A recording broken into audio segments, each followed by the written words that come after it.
Show you LEGO Transformers number 45, Rampage from Revenge of the Fallen. Now, before this video begins, I'm going to explain something. I am not going to be able to finish Devastator, but I did make this guy a triple changer. And if you want to see Payload or Overload, they are on my Instagram exclusives. You should probably know the drill by now. I have plenty of Instagram exclusives. So, let's get into some comparisons. G1 Bumblebee, Mysterio, Studio Series Shatter, Giant Box, and the remains of the Thanos mech. Moving up the camera so I have more room to rip him in half. So his transformation is fairly standard. It's not super complicated. Still very sorry if you can't see anything. I am terrible at this. This was not actually based on the Studio Series toy. It was more just me throwing pieces together to see if I could create Rampage. Now, if you want to see more Constructicons from me, remember, check out the Instagram. You can see 2 others, which I've already said. Don't worry, I have very bad memory. And speaking of bad memory, half the time when I'm transforming this guy, I don't even do it right.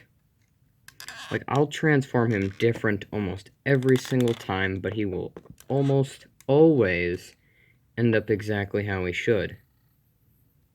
Well, most of the time. So he surprisingly doesn't have that much of a backpack, which is something that I was worried about because he has a very abstract design, and I wanted to see how much of his vehicle mode I could incorporate into his robot mode. Speaking of that robot mode, here it is. So he actually has the scoop, shovel, whatever it is, on his leg.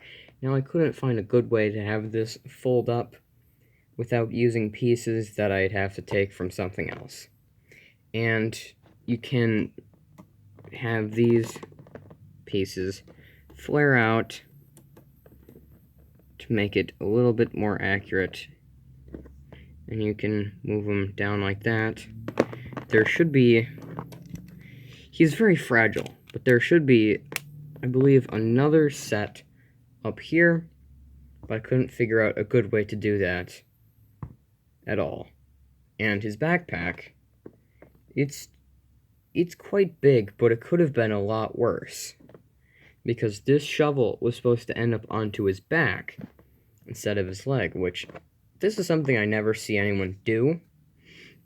I don't know why. Maybe it's because it makes the pogo stick part a little bit more bulky, but I quite like the design. So let's get into some comparisons. G1 Bumblebee, Mysterio, and Studio Series Shatter. So, for his accessories... Wait, he has accessories, I hear you thinking? Yes, he does. So you can grab the pistons that are on his back, which are right here, the gold bits.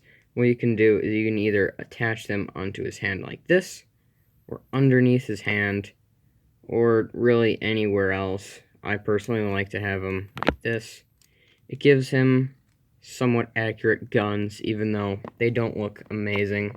I like to have his hands empty. So, thank you guys so much for watching. Hope I can see all of you guys in the next one.